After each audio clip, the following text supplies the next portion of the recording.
अरे तुम्ही असं सगळे बोलणार असा तर हाकेसराबद्दल तुम्ही बोला सगळे. हाकेसर बोलते सविस्तर चर्चा झाली आहे. माननीय राज्याचे उपमुख्यमंत्री देवेंद्र फडणवीस साहेब आता फोनवरून हाकेसरांशी बोलले. हाकेसरांनी ज्या पद्धतीनं वाघमारे साहेब दोघांनी जे म्हणणं मांडलंय त्या म्हणण्यावरती चर्चा करण्यासाठी एक शिष्टमंडळ आज मुंबईला येत आहे. आपले हाकेसरांनी ज्या लोकांची नावं सांगितली इथली पण प्रमुख मंडळी असतील. सरकारशी आज आपण चर्चा करू, व्यवस्थितपणे आपलं म्हणणं माननीय सीएम डीसीएम साहेबांच्या समोर ठेवू आणि मग हाकेसरांची ते सविस्तर चर्चा करतील आणि मग पुढे निर्णय आपली उपोषणकर्त्यांनी आपली समिती घेईल. त्यामुळे तुमचं जे सगळं म्हणणं आहे, तुम्ही जे जे इथं मांडलंय ते सविस्तरपणे सरकारच्या समोर मांडू. सरकारकडं तुमचं काय म्हणणं आहे ते ठेवू आणि त्याच्यावरती काय निर्णय होतोय ते तुम्हाला कळवलं जाईल.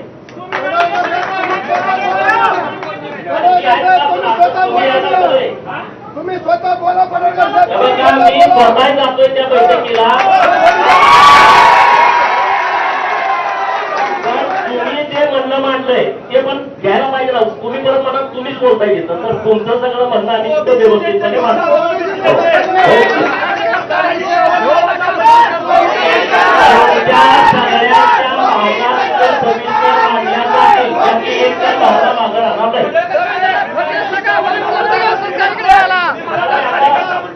विषय घेऊ नका प्लीज, विनंती आहे तुम्हाला. हाकेसरांनी एक आदर्श घालून दिलाय आंदोलनाचा, त्याला गालबोट तुम्ही लावू नका.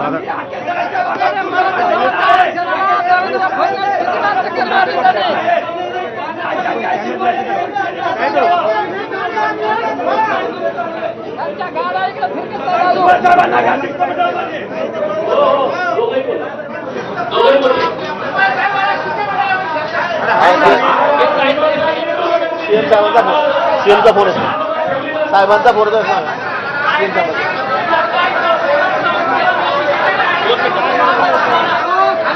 बोलता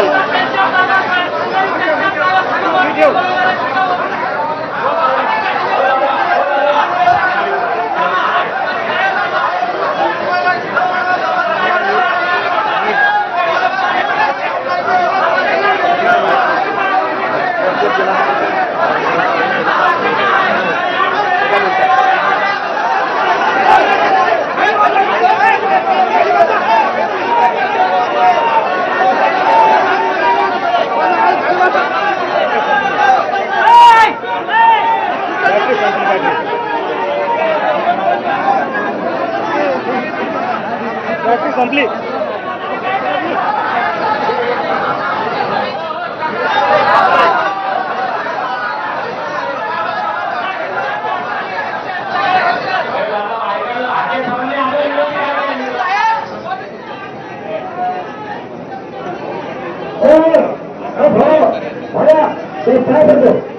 माझी सगळ्या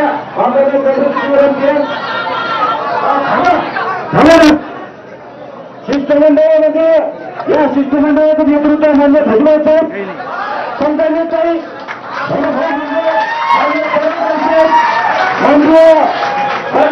सोडगे हे सगळे नेतृत्व करतील. तुम्ही टेन्शन घेऊ नका, फक्त शांतता राहा सगळे.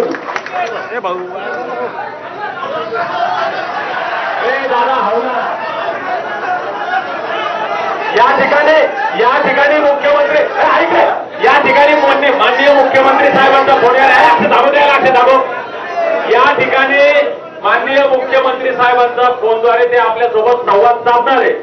हाकेसरांनी आपल्याला विनंती केली की माननीय मुख्यमंत्री साहेबांचा फोन ज्यावेळेस येईल कृपया कोणीही आवाज करू नका. ते काय म्हणतात ते ऐकून घ्या शांततेनं.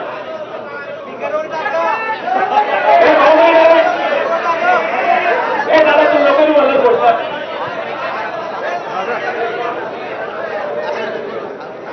हाकेसरांनी आपल्याला विनंती केली बांधवांनो, गेली 9 दिवस झाले इतक्या शांततेनं आणि आदर्श उपोषण या ठिकाणी सुरू आहे. तुम्ही हाकेसरांच्या बोलण्यात एखादा शब्द कमी जास्त ऐकला का? त्या ठिकाणी चिडचिड पाहिली का? त्यांना रागात आला तुम्ही शब्द वापरताना पाहिले का?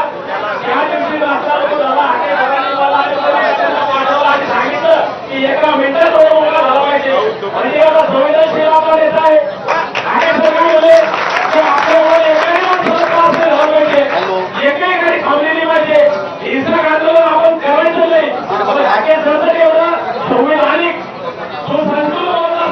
लावू का